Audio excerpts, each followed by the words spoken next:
2nd, 2025. The Board of Education makes available at least one current copy of the Open Meetings Act, which is posted on the west wall of the meeting room and accessible to members of the public. Do I have a motion to approve the agenda? I move that the Board of Education of District 15 approve the agenda as presented. And I would like to add, approve the absence of Marissa Centuro and Eric Trustee. All those in favor of the motion say aye. Aye. Opposed? First on the agenda are strategic plan, site plans, and a middle school update with Mr. Hakey and Mr. Stengel. Yep. Be brief. Oh, I did. Oh, crap, with Brenda. You better start over.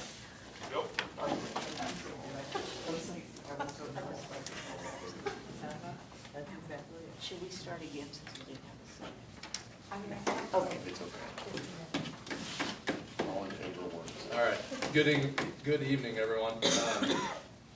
Wanted to touch base today to go through the goals that the middle school has for the 25-26 school year. So our goal tonight will be to connect what our team has set out as our continuous improvement goals, and kind of connect those, how they attach to our strategic plan that we've all set out in 2022 that carries through 27. So if you flip to the second page here, we've got one goal that focuses more on the behavioral realm of things, and the second one that looks into the academic side. So the first goal that our building leadership team has developed is based on student enrollment percentage, aim to maintain minor behavior infractions within the following thresholds.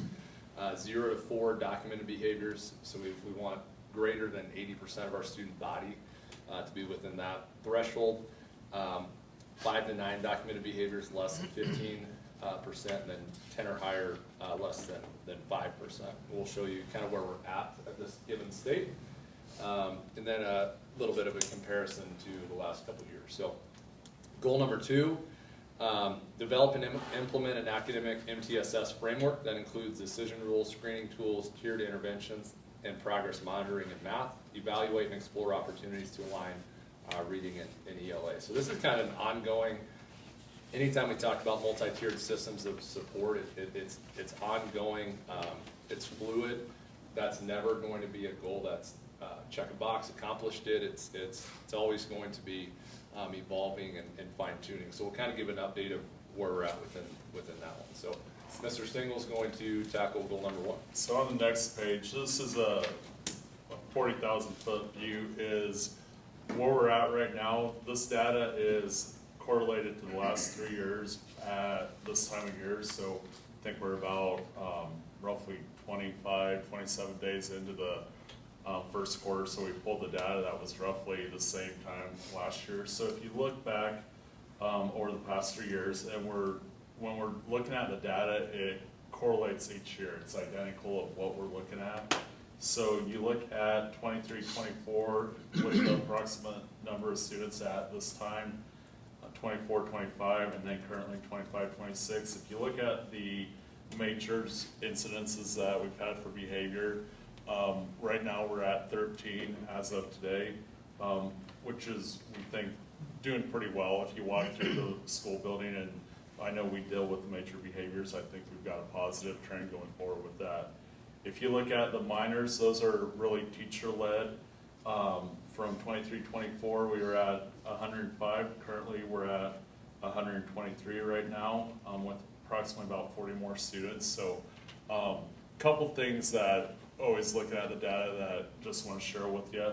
Our staff has turned over tremendously over the last 3 years with a lot of younger teachers compared to the veteran teachers. So looking at that data, there's a lot of systems that we got in place, and contribute the systems to helping with that data point. So any questions on that short amount of data? And that's a 40,000 view.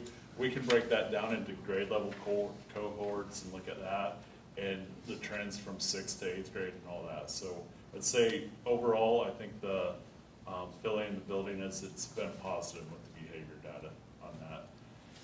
Next one, let me go ahead and click on the next slide here. So you look at this is looking at school-wide, this is as of right now. So 0 incidences, our goal is to have 0 to 4 with 80% right now within our student body. 85.2% of our student body has 0 behavior incidences. 8.83 have 1 incident, and that could be a stop form or just a redirect, minor redirection, nothing major, but a minor behavior. 2 to 5 incidences is 5.54, and then students that have 6 plus incidences, which could be 6 minors or 5 minors and 1 major, it's 2 students right now. So that's what that data is showing you right now with that little graph that we pulled from EdgeClimber. Questions on those 2 data points so far? So we continue to look at that. Like right now, you guys are seeing the 40,000 foot view, but we meet about monthly with the MTSSB team to look at, kind of drill down with the behavior and look at where do we need to reteach, what do we need to do to look at different points if we're having issues come up, or what type of plan do we need to put out for an individual that is having some trouble with behavior. So that is the goal number 1 for the strategic plan. Goal number 2 is that develop the academic side of the MTSS framework. So we've kind of got 2 tracks here, and they're more narrative based because they're in progress pieces. So the math, what they're working on is defining decision rules for intervention period. So we have 4 math teachers. They have the very start of their day and very end of their day that is blocked for intervention.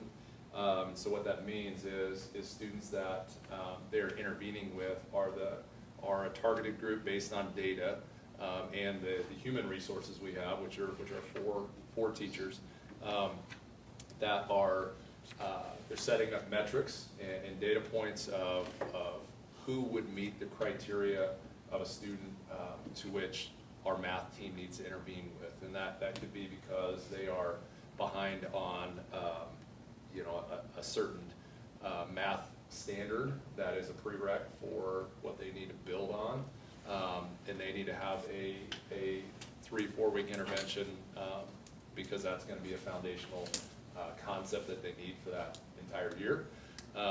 And they're doing a good job of tag teaming that, where they're going to start doing more mixed grade levels that's based on the standard at need or the concept at need, as opposed to previously our math teachers were doing a lot of homework completion of trying to get our kids caught up. So there's a balance in both of those. So what they're working on is making sure one teacher is always available during that study hall period for math assistance for our students that need that day-to-day instruction. If I need to go see a math teacher, there's always going to be one available, while the others are teaching a targeted group of students some skills that they have known deficiencies on. So that's what that team is working on. The language arts and reading team, you guys have probably heard this, I would assume. We were awarded the CLSD grant, and so we're using those grant funds to do professional development with our reading and language arts team within the science of reading, and then we'll look at that in years 3 through 5 on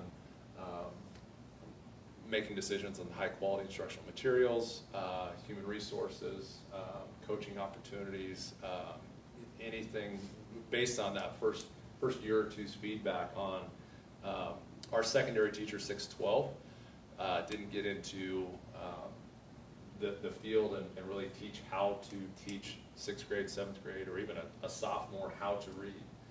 That's generally thought of as an elementary thing, but that's what they're embarking on is how to, how to teach reading, how to understand how it works in the secondary classroom, because it impacts all fields. So kind of excited about that because I'm going to learn alongside with them, but then we'll come back and make some adjustments as we feel are necessary in the years to come. So that's why that's only 30%, because we're just at the footsteps of that one, so. This last page are things that we've kind of checked the boxes, so to speak. When I look at our strategic plan, I do have a document that I just kind of highlight, and I hope by the end of the 5-year cycle that most of that document is highlighted, that we've accomplished what we set out to do, and I feel like we have well over half of that completed. Some we might not get to, but most we have. So strategy 1 is all about that infrastructure. We have, we're updating 14 cameras in our skills, that's our behavior classroom. The reason I bring that up is our cameras in our building are still coaxial cameras that run on the TV cable. And that program has the false ceilings. Most of our building does not. So running any sort of cabling or wire is very hard and labor intensive and expensive.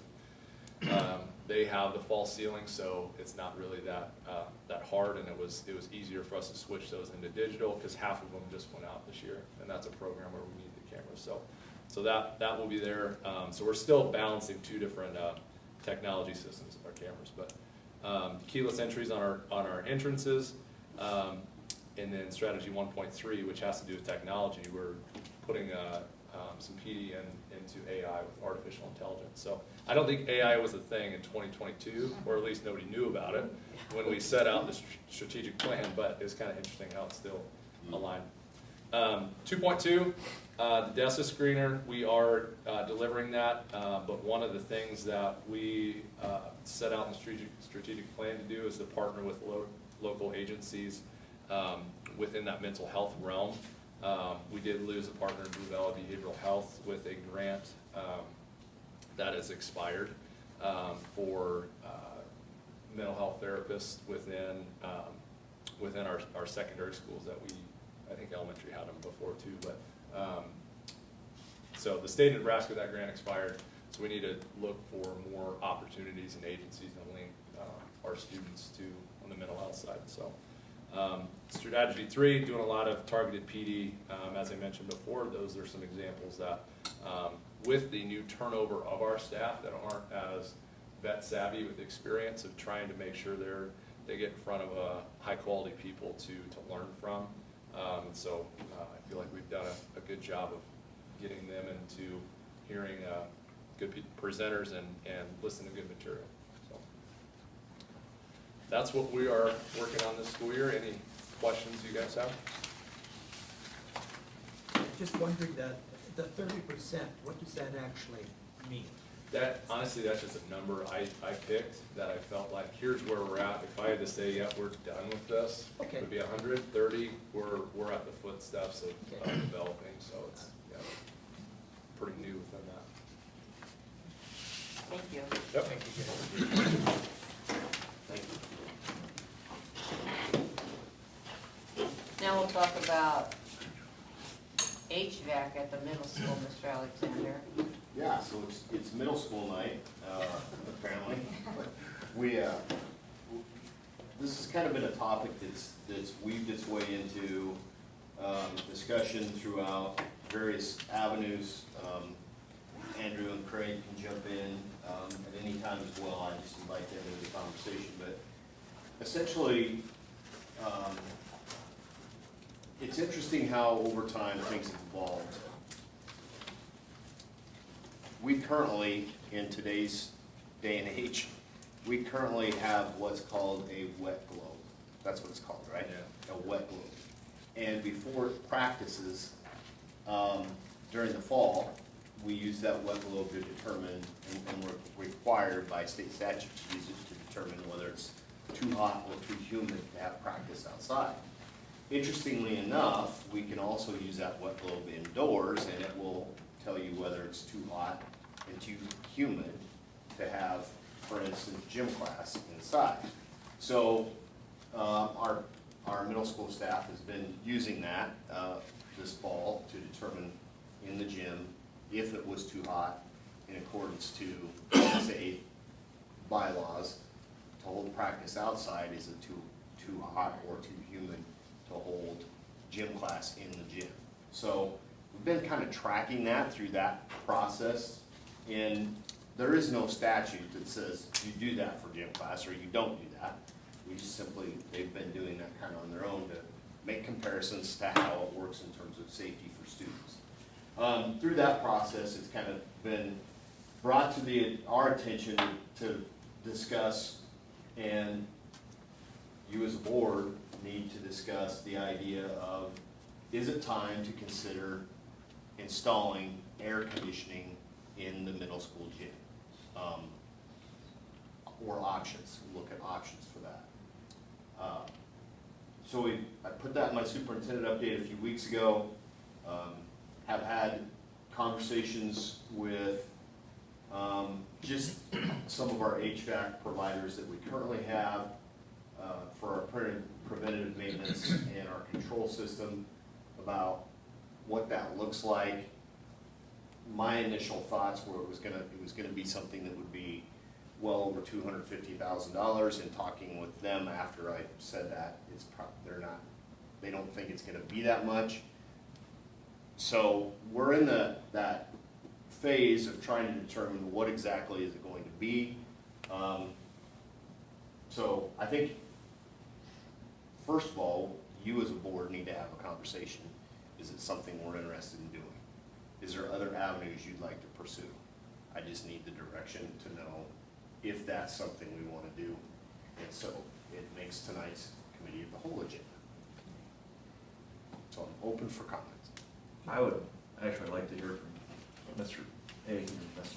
Stengel. Like, how's it been? What are the temperatures? What's going on? It's hot in there. August and, I can come up. Yeah, I want to. August and September, the school months are the two warm ones. You know, something to consider, that gym is used probably this last summer, 8 to 3, I would imagine, every day of the week, with our youth stuff, anywhere from end of May all the way through August. So there's a thermometer in the gym, and it's the last week of August when it's in the 90s in the building. The gym in the afternoon is at 90 degrees itself, and you know, and we have PE every day of the week, and there's 25 in the class. There's 3 sections. There's about 75 bodies that'll be moving around in there. They're not all in the gym at the same time, but there does get to be some days where it's mid-90s, upper 90s, where the PE teachers will just go into the cafeteria and do a study hall because it's just too hot. The wet globe that Jason was talking about, we've had that come in, and without getting the large industrial fans blowing in there are days where, according to its measurements, we shouldn't be practicing in there. And there's a covering over the roof, and there's no sun exposure. It's just stuffy. There's not a whole lot of air movement. There's 6 fans above in the gym. You know, probably do a little bit, but it's you know, hard to really tell how much they really do move the air. So it does get warm. We had a volleyball game in there last week.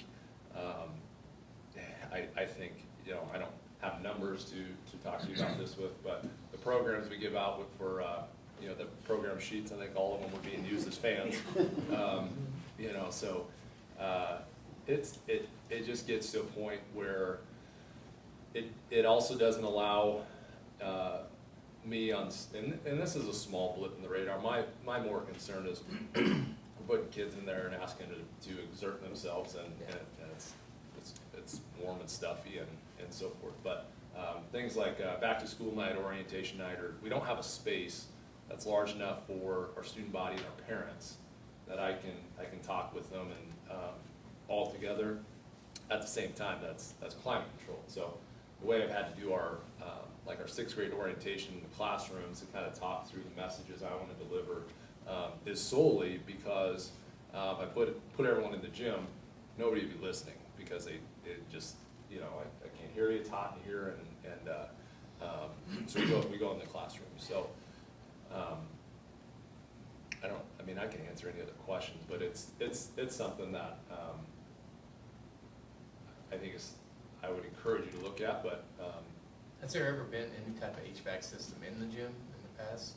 I mean, how have we Heat's run on made the it this? boiler, but Have we ever made it this far with the gym in its current condition? I mean, has it always been a complaint that it's just too hot for all the years that we've had?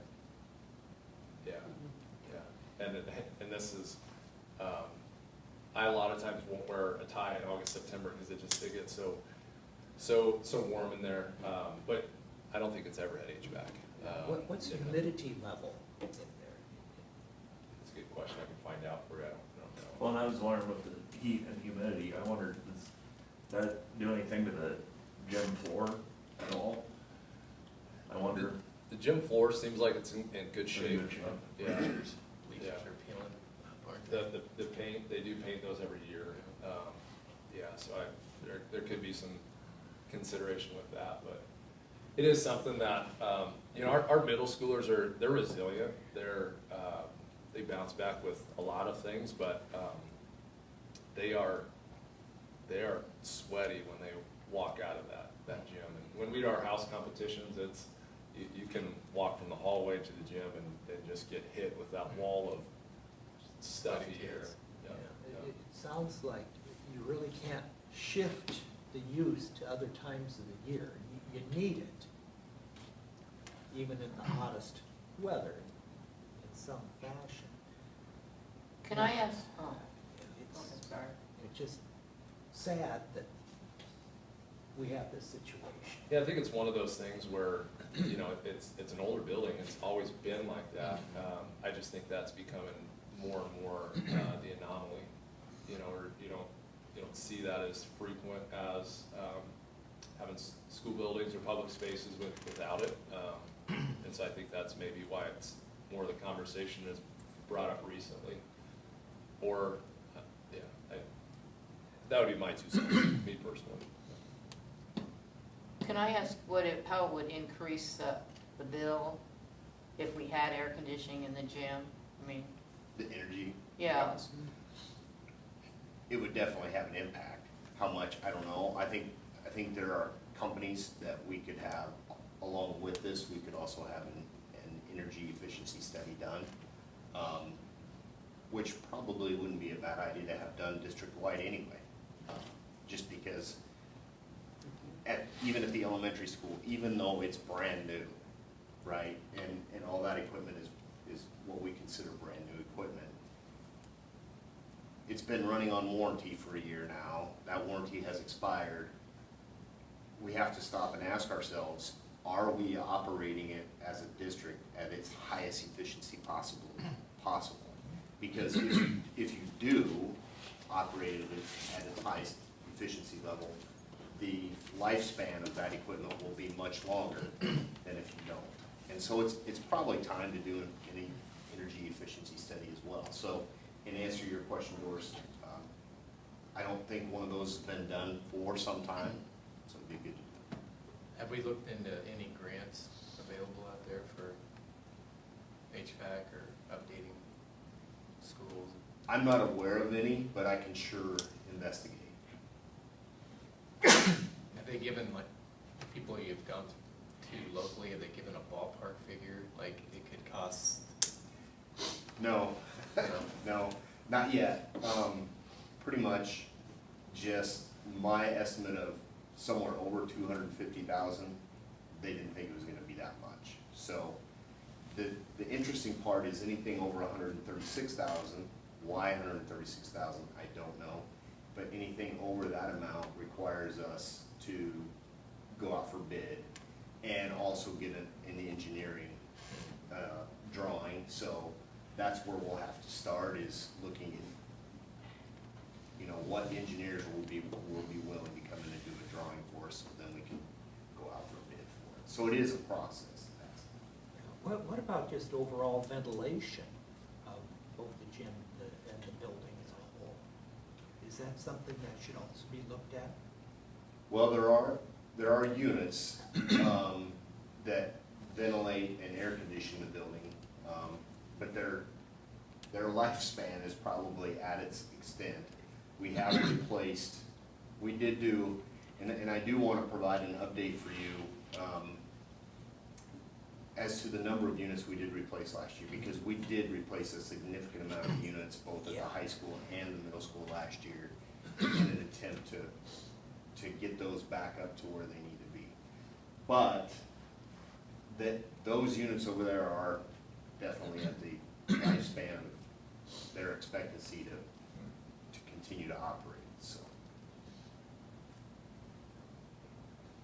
Well, I think you should look at it, because as much as I would like to see a new middle school, I don't think that's that's not going to happen anytime soon. I can see that. What about There's some a more of need those- for that. I would have maybe a concern, like, is the summer really bad? I mean, are we gonna be running this air conditioner April, May, June, July, August, September? I don't think you have to necessarily, unless we had I mean, that's a events lot in of there or time. something like that. But I mean, just for morning basketball practice? I mean, I guess that's down the road, but I would like to at least look Be at a that, fair- because, Concern, yeah, to not, for operational yeah. expenses. It was used, I wanna say 8 to 3, Okay. pretty full, you know, so it got into, the morning hours probably not a big issue, but, Right. past noon. But it is a space that all 484 of our kids use every single day. And it's the largest space that we have to get everyone, all staff, all students in. And it's a couple months out of the year in our instructional calendar, becomes difficult to get in there. But usually in the springtime, May, we might start feeling it again, but usually it's not quite as large of an issue in the spring. While I went through high school with no air conditioning whatsoever in a hot climate, kids just perform better when you provide them an environment in which they can work without the distraction of the heat, temperature, humidity, discomfort. And whatever we can do to help them, I think, is worthy of attention. Have we looked into getting some more of those giant fans?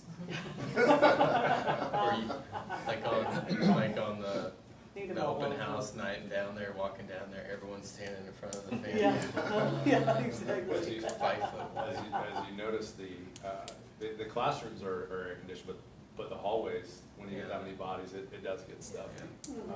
The classrooms do help the hallways eventually, but when you put that many people, it gets hot. Well, we could supply little fans for every Right. student, little beanie type fans. Any more questions for me? If there's something you would like me to look at or find for you, I'd be happy to do that. Thank you. Yeah, thank you. Thanks. So I think moving forward, just a little bit more information for your knowledge. As we've talked about this, it's been a good exercise for us to talk about this as well. You've heard us talk about in the budgeting process, the quality capital purpose undertaking fund. We will pay a significant chunk of that off in December. There's still some more that will be left till it's budgeted out, financed out to last till 2030. However, once we get to December and we pay off that $1.7 million payment, we'll be able to look at that is left out to 2030 and ask ourselves, what options do we have? Which Dr. Nielsen was the one that pointed out and said, well, is it possible that we could use the quality capital purpose undertaking funds? Just in conversation, she asked that question. And I think once we get to December and we have a little bit of an idea after that payment's made and looking into what the future budget cycles might look like a little bit, depending upon what the state does or doesn't do, we can look at that as an option. It's not necessarily a grant, but we've used it for upgrading lights, roofs, other things, and it would fit into that category, I believe, to utilize QC Pub. Here's the other thing. This expense may not be as expensive as what I initially thought it may be, and we may not need to So I think we just move forward with I think an energy study is a good thing to do of the entire district. I think we could get that done for pretty much free.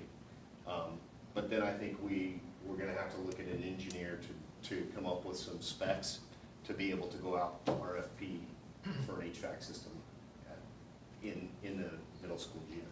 And it's not a bad thing to at least take a look at and wrap our minds around. I agree. Next up is the superintendent evaluation.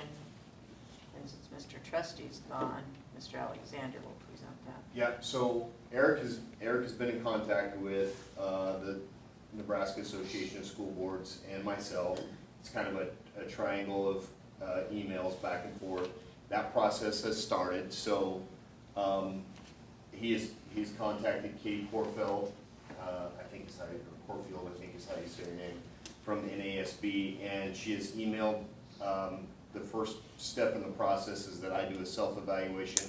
I hate doing that, just so you know, but I've done that, I've emailed that back to her, and I think you will be getting the evaluation via email here shortly. So be watching for that in your BPS email accounts. I'm pretty sure that's the one it'll come to. How it works, it's just, there's a rating scale in there. You just click on a radio button and there's a place for comments. And then there's also a place for, it asks for comments, and then in that particular section, which for instance policies, there's a place where you can make suggestions for growth. So those are important just to hear from you about things that you would like to see either done differently or more of or less of or whatever the case may be. So that is coming your way. I think that's probably what Eric would say if he is here, if he were here tonight. At the end of it, how it works is all those results get tallied by the NASB and then sent to him in a summary format. Then he will, in an open session school board meeting, I'm the only employee of the district that gets evaluated in open session. But those of you that have been on the board before know how that works, and then break down comments and everything like that, tries to summarize it. So, any questions? That's coming your way. More fun. Yeah. And then the October committee of the whole meeting board retreat. Yes, so we went to the area membership meeting 2 weeks ago.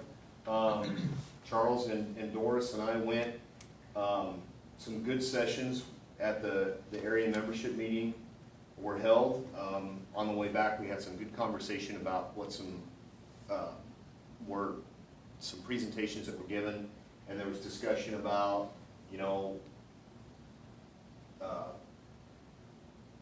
just certain types of board retreats that have been done by other boards. I know you all are very busy people with either kids or jobs or both, and life in general. But we did talk about it would be a great thing to try and organize something that just at least took a look at our basic board values, missions, and goals. And if we could do that in a setting where we could really kill two birds with one stone, so to speak, just have a good conversation about those things. Now that our other two board members have been on for our new board members have been on for approximately 6 to 7 months, kind of getting their feet wet.